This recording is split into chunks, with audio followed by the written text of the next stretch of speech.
Hello students, you are welcome to our mathematics program. This revision lesson is brought to you by Senlos. I am Ben Apeudatson. In our last lesson, we had a discussion on discounts, commission, and simple interests. Our revision lesson for today is on graphical representation of data. By the end of this lesson, you should be able to represent data on a suitable graph, like pie charts, bar charts, and histograms. With me to do this discussion are Mr. Isaac Boabin, a seasoned mathematics teacher, and Mr. Seth Esiedu, an experienced mathematics teacher. They are going to help us to identify the skills we need in drawing accurate graphs during our WASI core mathematics. Gentlemen, you are welcome. Thank you, Ben. As I said earlier, we are going to look at how to represent data on a suitable chart. You remember that we learned graphical representations in SHS 2 and various graphs were drawn. If I may ask, Mr. Sedu, what are some of the graphs that students are supposed to draw during the WASI examinations? Thank you, Ben. There are many graphs that we can draw for a given data. But during WASI, we will be required to represent an ungrouped data using a pie chart or a bar chart. And for a group data, we use a histogram or the cumulative frequency curve. Thank you very much, Mr. Sedu. So it means students can be asked to draw either a pie chart, a bar chart, or a histogram in the exams. That's good. So, Mr. Boabin, what is the pie chart and how does it look like? Thank you, Ben. A pie chart, or the circle graph, is a type of chart that resembles a pie or a circle. It looks like a circle. And it graphically shows the relative size of different subcategories of a whole. On your screen, you can see an example of a pie chart that represents the preference of soft drinks of 45 students in a class.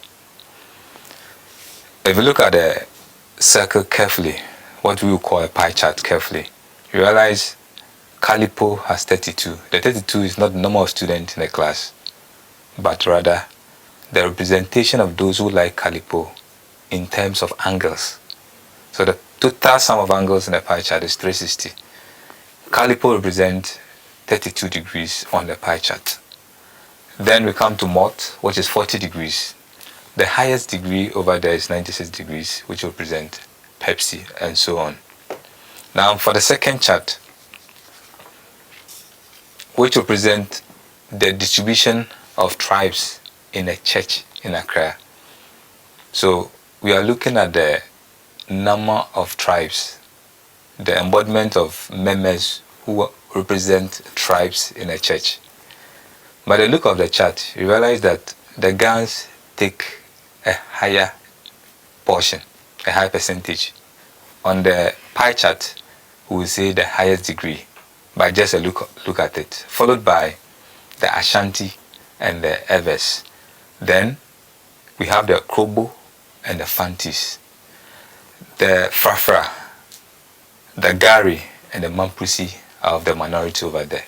So it is just representing a subcategory, which in this case is a tribe of a total members in a church. Thank you very much, Mr. Boabin. Mr. Sedu, how do we draw a pie chart? Thank you, Ben.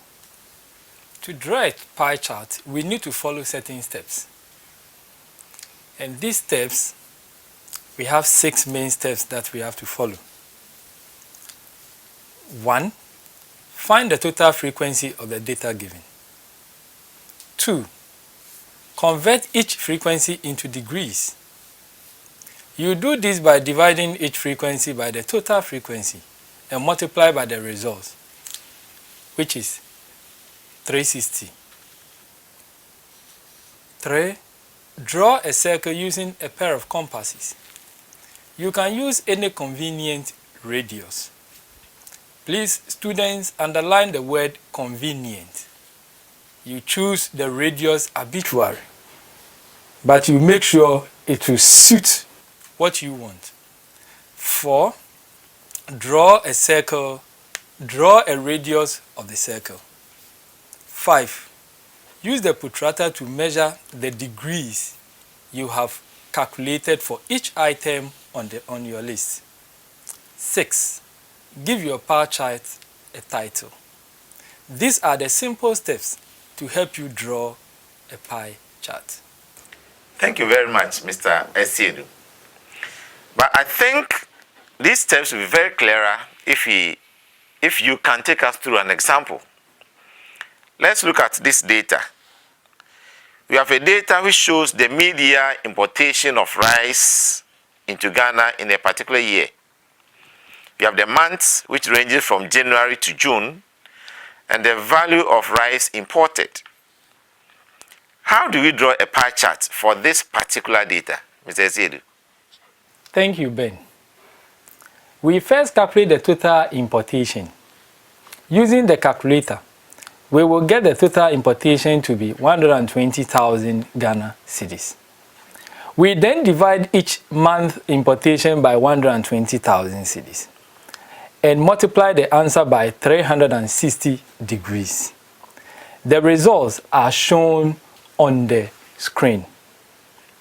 In the first place, when we take January, these are the results. January, the value for rice imported is 23,000 Ghana cedis. To get the angle, we divide 23,000 Ghana cedis by 120,000 Ghana cedis, then multiply the results by 360 degrees, and that gives 69 degrees. February, the value of rice imported is 15,000 Ghana cedis. We divide the 15,000 Ghana cedis by 120,000 Ghana cedis, then we multiply the results by 360 degrees, and that gives 45 degrees. March, value of rice imported is 12,000 Ghana cedis. So we divide the 12,000 Ghana cedis by 120,000 Ghana cedis, then multiply the result by 360 degrees, and that gives 36 degrees. April, the value of rice imported for April is 45,000 Ghana cedis. We divide the 45,000 Ghana cedis by 120,000 Ghana cedis, then multiply the results by 360 degrees, and that gives 135 degrees. For May, value of rice imported is 20,000 Ghana cedis. We divide the 20,000 Ghana cedis by 360 degrees, and the value obtained is 60 degrees. The last month, that is June, will give us 5,000 Ghana cedis divided by 120,000 Ghana cedis. Then we multiply the result by 360 degrees, and that gives 15 degrees. Okay. The next thing is to use the pair of compasses to draw a circle with any convenient radius. Draw a radius of the circle and then use the protractor to measure the angles of the various months. The resultant pie chart is shown on the screen.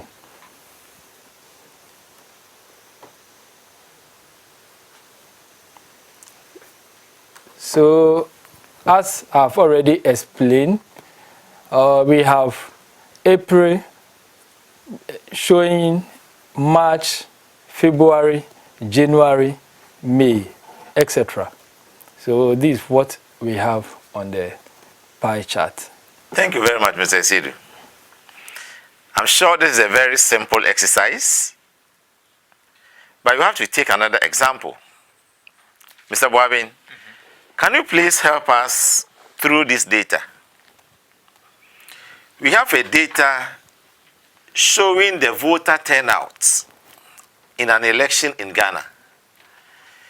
We have the regions, Greater Accra, Ashanti region, up to the Northern region. Then we have the percentage turnout.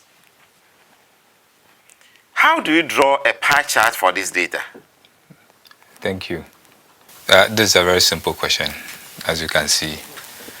We just have to translate this data in percentages into angles in terms of degrees. The total angle being 360.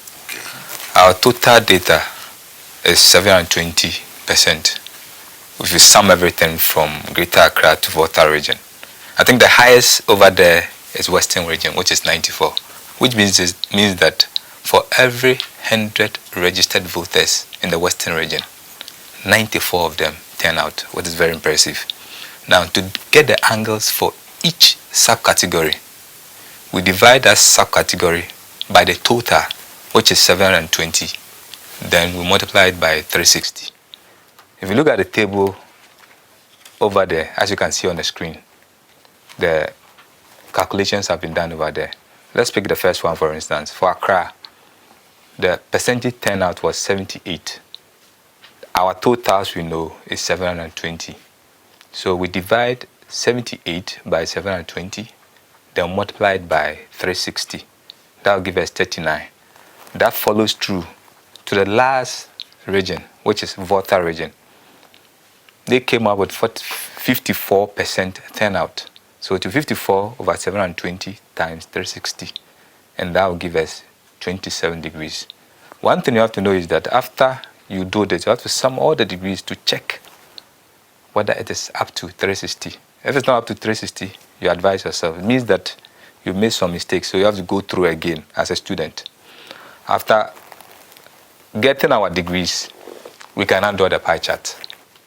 And the steps are simple. Pick your compass, open to any reasonable radius, then draw a circle, a complete circle. Indicate the center of the circle, because your sectors are going to start from the center. First of all, draw a radius. Then you measure using the protractor.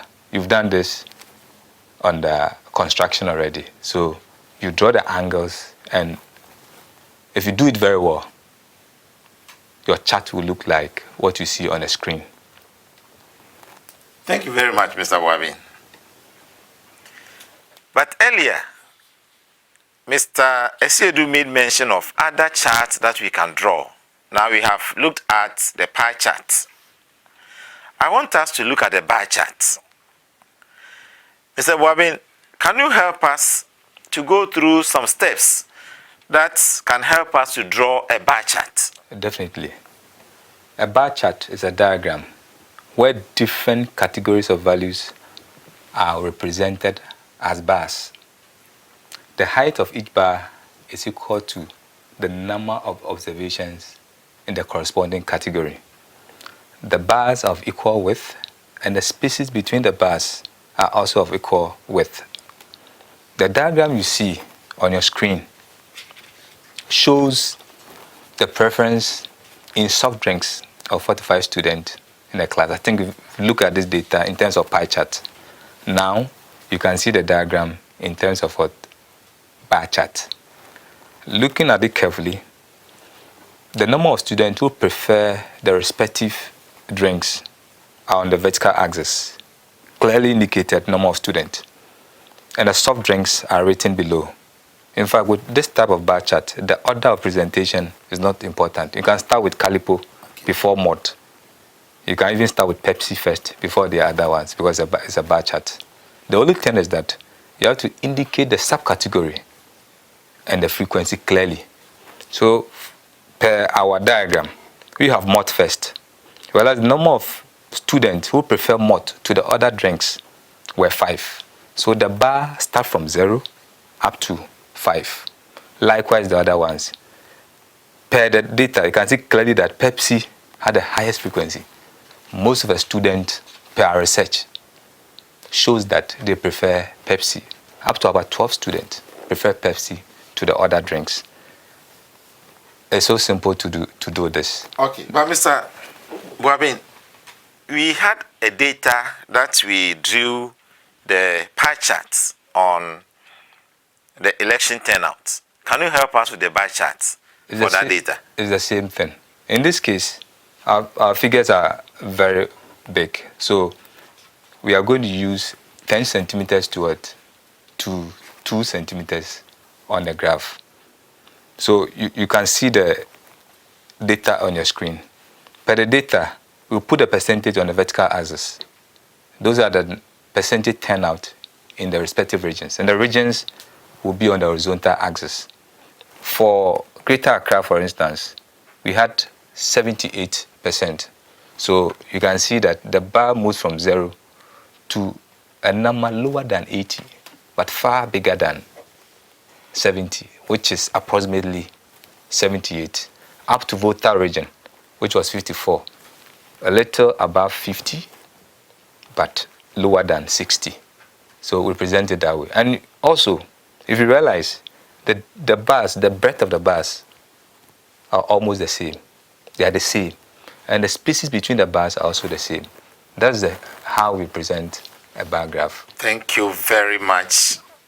It makes the presentation of bar chart very, very simple.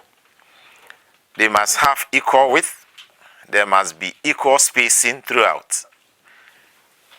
Now, Mr. Sedu, you remember we had a data on importation of rice, and we drew the pie chart for that data. Is it possible for us to draw a bar chart for our data on importation of rice? Thank you very much, Ben. Yes, it's possible. Another way of representing a data on a graph, as I outlined earlier on, is using the bar graph. And here, we can represent this data on the bar graph by indicating the month on the horizontal axis and the value of rice importation on the vertical axis. January has a frequency of 23,000 Ghana cedis. And then, and so we represent the 23,000 Ghana cedis as a height. And then the January becomes the one on the horizontal axis. We do same for the other month, but we must ensure that there are equal spacing in between the bars, as Mr. Boabin explained earlier on. Sedu and Mr. Boabin, so far you have helped us to go through the process of drawing a pie chart and a bar chart. You made mention of 3 graphs: a pie chart, a bar chart, and a histogram. I wanted us to look at how to draw a histogram. Mr. Boabin, yep. Do you have steps that we need to go through when we want to draw a histogram? Exactly. Everything requires steps in mathematics. For histogram, first of all, let me define how to get a histogram. A histogram is a bar diagram where the horizontal axis shows different categories of values, and the height of each bar is related to the number of observations in the corresponding category. If all categories are of the same width, then the height of each bar is proportional to the number of observations in the category.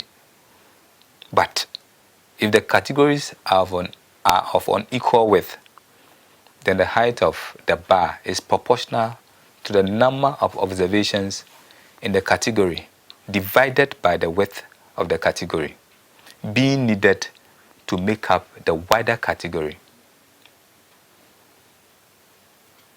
Our discussion here today will be on histogram with the same width. Mr. Wabi, I don't want to cut you short. You made mention of the frequency being proportional to the width. Yep. What specifically do we need in our WASI? For WASI core mathematics, we need a class interval of equal size. Okay, so it means in WASI, we do equal class width. for histogram. For the core. For the core. For the elective, you may be given an unequal class interval. Okay, but for the core, so let's look at a frequency with equal class width.